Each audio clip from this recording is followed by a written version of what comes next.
Assalamualaikum warahmatullahi wabarakatuh. Selamat sore, salam sejahtera pada rekan sekalian, terutama sahabat-sahabat media yang senantiasa menemani kami dan juga menyebarluaskan informasi yang kami sampaikan.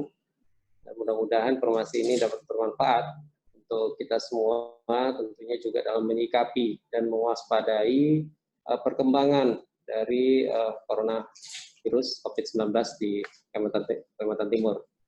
Nah, mencermati kondisi pandemi COVID-19 pada saat ini, masih terus terjadi peningkatan, baik dari sisi jumlah penderitanya maupun juga lokasi penyebaran dari COVID ini. Kita ketahui sampai saat ini Kalimantan Timur sudah dari 10, ada 9 kabupaten kota yang sudah terkonfirmasi kasus COVID-19 ini.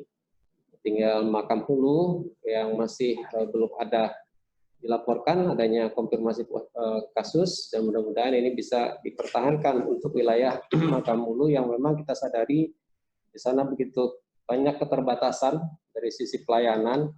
Nah, mudah-mudahan masyarakat di sana tetap terlindungi dari kasus ini. Saya juga akan membantu sebenarnya nanti supaya keterbatasan pelayanan ini jangan sampai menjadi penyebab makin meluasnya permasalahan COVID ini di daerah Makam Hulu. Kita sadari juga bahwa sampai saat ini belum ada obat maupun vaksin untuk bisa melawan COVID-19 ini.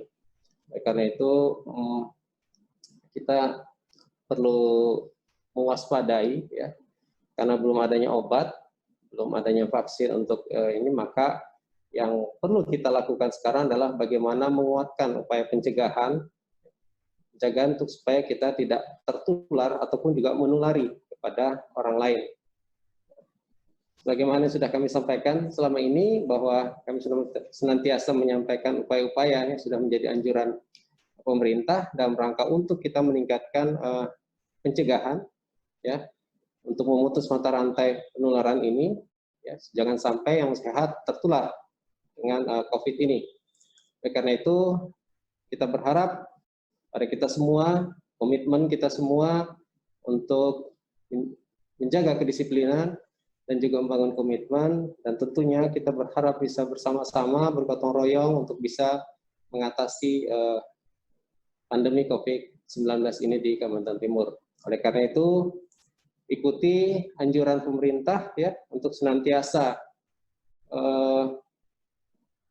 melakukan upaya-upaya physical distancing, yaitu berada di rumah, ya, untuk melakukan aktivitas, senantiasa juga aktif melakukan aktivitas di rumah. Tentunya ini akan sangat penting bagi kita untuk saat ini dalam rangka untuk mencegah penularan, dan inilah cara yang paling aman untuk bisa kita lakukan. Selanjutnya, rajinlah untuk cuci tangan, ya, sebagaimana yang sudah kami selalu sampaikan. Karena kenapa kita harus cuci tangan? Karena sebagian besar penularan ini disebabkan karena perantara dari tangan yang sudah terkontaminasi dari virus ini. Karena sudah banyak yang menyatakan memang hampir 90% penularan itu melalui perantara tangan yang terkontaminasi dan menyentuh daerah wajah, terutama mata, hidung, dan mulut. Nah, itulah media ataupun jalan masuk dari virus itu ke dalam tubuh manusia. Selanjutnya, apabila kita senantiasa ataupun terpaksa melakukan kegiatan di luar, untuk tetap menjaga jarak dengan sesama, ya, dan menggunakan masker, terutama pada saat berada di luar rumah dan juga pada kerumunan banyak orang. Yang penting juga hindari kerumunan, hindari kegiatan-kegiatan untuk berkumpul, dan tentunya maksimalkan menjaga kebersihan diri, ya, dengan selalu rajin cuci tangan dengan sabun, dengan air mengalir, karena ini semua akan dapat membantu untuk membunuh virus itu apabila memang terkontaminasi ke anggota tubuh kita. Selanjutnya, penting untuk kita adalah bagaimana kita juga senantiasa membersihkan diri dan bersihkan lingkungan, tentunya juga kepada lingkungan di rumah, baik itu dalam rumah berupa membersihkan perabot rumah tangga, ya, terutama juga daerah-daerah rumah yang sering kita sentuh, tentunya dengan menggunakan cairan desinfektan. Dan sekali lagi kami ingatkan untuk selalu menggunakan masker ya. Apabila berada di luar rumah, maskerku akan melindungimu dan maskermu akan melindungiku. Nah, dengan demikian, dengan kita menggunakan masker, paling tidak kita akan mencegah terjadinya cipratan droplet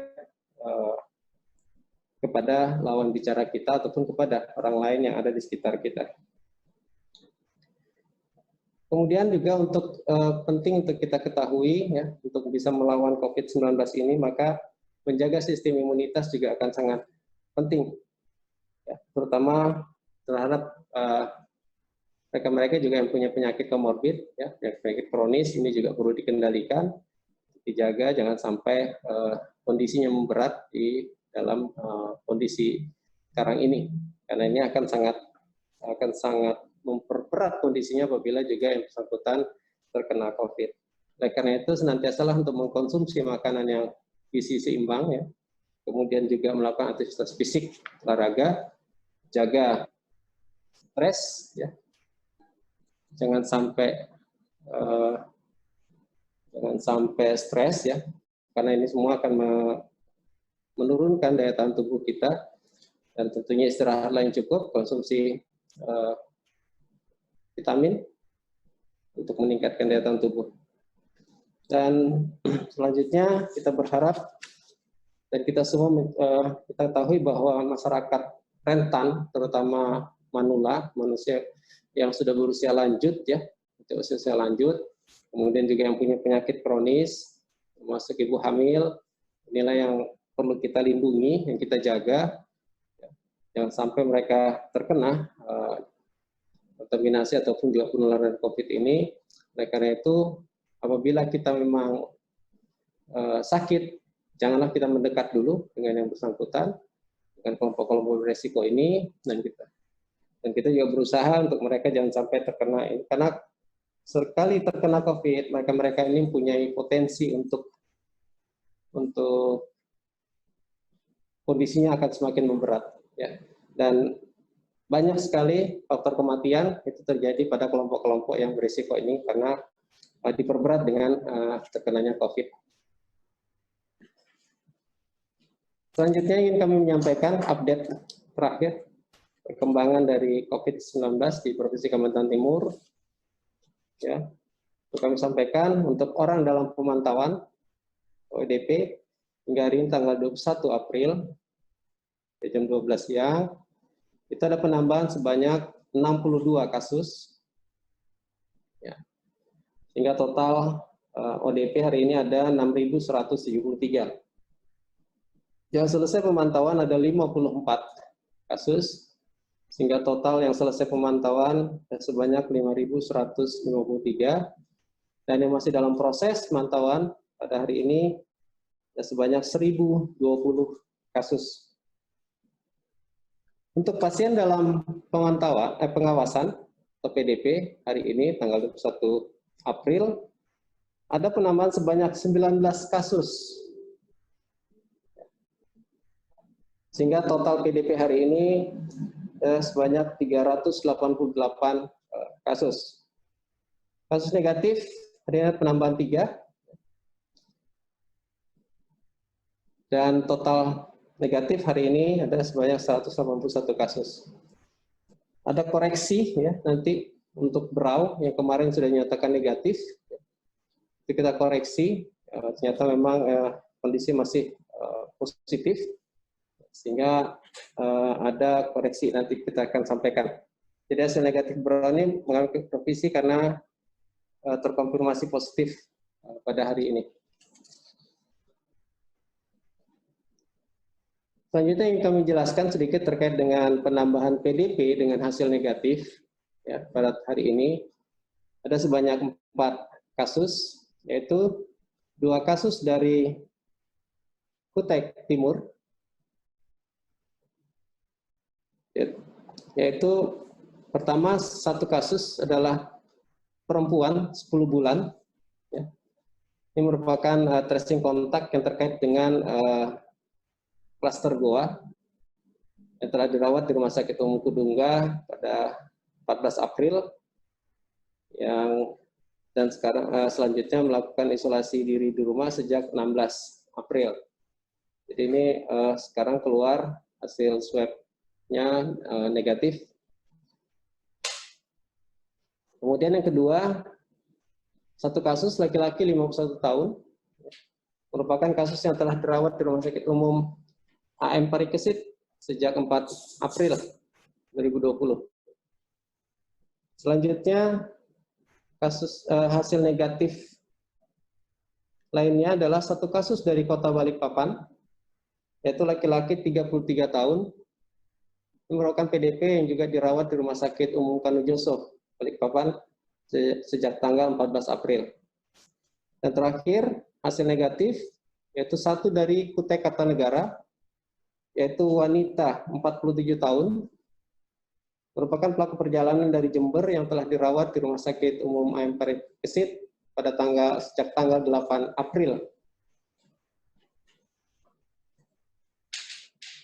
Dan kasus ini yang dinyatakan telah meninggal.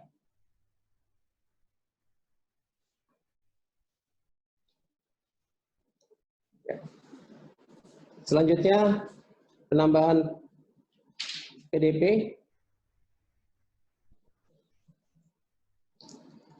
per 21 April sebanyak 19 kasus dengan penjelasan sebagai berikut. 10 kasus itu dari Kabupaten Berau. Ya. Jadi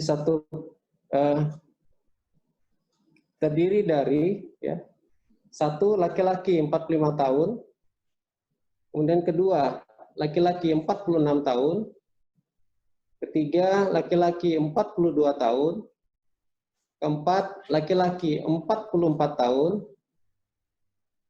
kelima laki-laki 33 tahun, keenam laki-laki 53 tahun, 7 laki-laki 44 tahun, 8 laki-laki 43 tahun, 9 laki-laki 42 tahun, dan 10 laki-laki 52 tahun.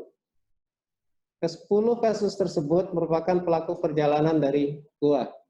Dan kasus sekarang dirawat di Rumah Sakit Umum Abdul Rifai.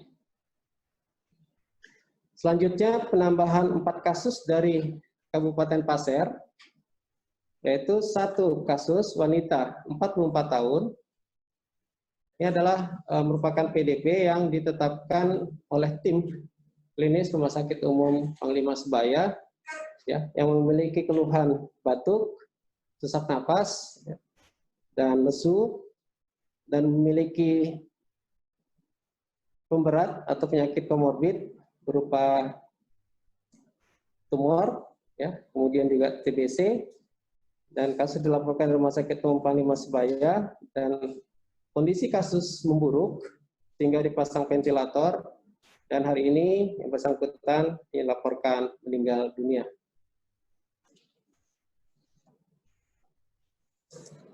Selanjutnya satu kasus lagi, wanita 54 tahun, merupakan PDP yang ditetapkan oleh tim Rumah Sakit Umum Panglima Sebaya dengan keluhan sesak napas, memiliki penyakit memberat berupa hipertensi, diabetes mellitus, dan ginjal, serta penyakit TBC. Kemudian ketiga, satu kasus laki-laki 69 tahun, merupakan pelaku perjalanan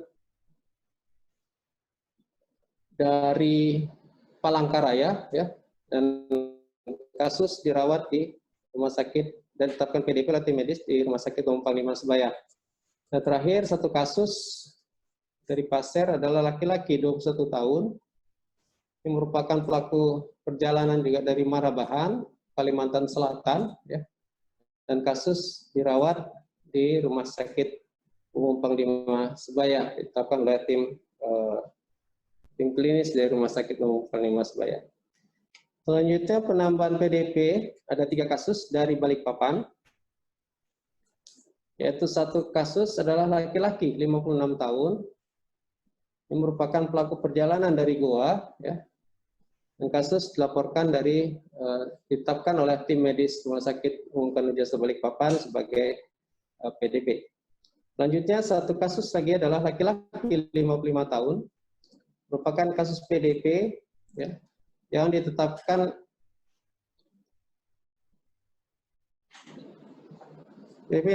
tim medis Rumah Sakit Umum Kanujoso Jatibowo Balikpapan yang memiliki keluhan batuk serta gambaran bronkitis.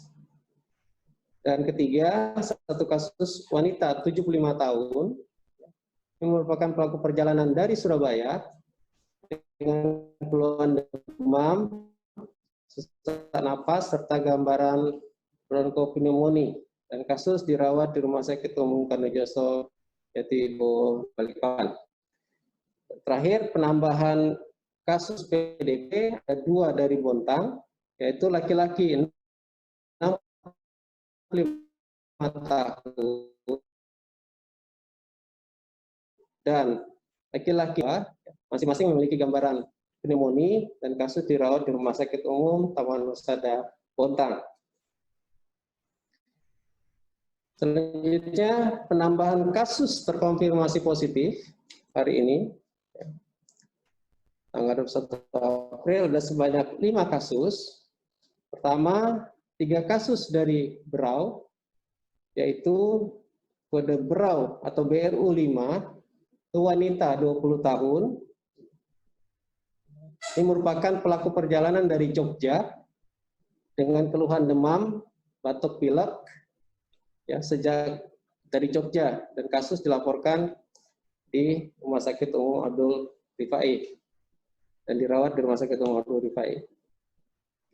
Dan selanjutnya satu kasus yaitu BRU atau Berau 6, yaitu laki-laki 42 tahun yang merupakan pelaku perjalanan dari Goa dengan keluhan demam, batuk, pilek, dan kasus dilaporkan di Rumah Sakit Umum Abdul Rifai.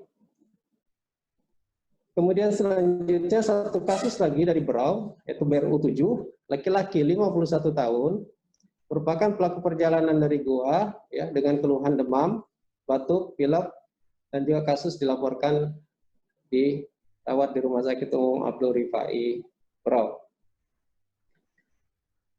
Selanjutnya penambahan 2 kasus lagi dari Kota Samarinda. Satu kasus itu SMD atau Samarinda 8, itu laki-laki 52 tahun yang merupakan pelaku perjalanan dari Goa dengan keluhan demam serta memiliki hasil rapid test positif, yaitu Samarinda 9 atau SMD 9, telah laki-laki 22 tahun, merupakan pelaku perjalanan dari Goa, ya, dengan keluhan demam, batuk, serta hasil rapid testnya juga reaktif, dan sekarang dirawat di Rumah Sakit IA Muiz Samarinda. Jadi hingga saat ini, ya, tanggal 21 April 2020, kasus terkonfirmasi positif di Provinsi Kalimantan Timur ada sebanyak 68 kasus, ya, sembuh 11 dan meninggal 1. Demikianlah perkembangan dari kondisi COVID-19 di Provinsi Kalimantan Timur hingga hari ini. ODP, ya, ada penambahan, PDP juga ada penambahan, dan yang terkonfirmasi positif juga ada penambahan. Artinya apa? Bahwa memang kondisi Kalimantan Timur masih terus ada tren peningkatan, dan tentunya ini kalau tidak diiringi dengan upaya pencegahan yang maksimal dari kita, tidak untuk kemungkinan kasus ini akan semakin cepat, semakin banyak. Karena itu yang bisa kita lakukan sekarang adalah bagaimana memaksimalkan untuk kita untuk tidak sampai tertular, dan tentunya senantiasa kita mematuhi apa yang sudah dianjurkan pemerintah untuk physical distancing, untuk senantiasa ada di rumah, dan juga menghindari kegiatan-kegiatan aktivitas keluar rumah, dan tetap menjaga diri, jaga sesama dari COVID-19. Mudah-mudahan kita terhindar dari penularan COVID-19 ini. Demikian bisa kami sampaikan. Apabila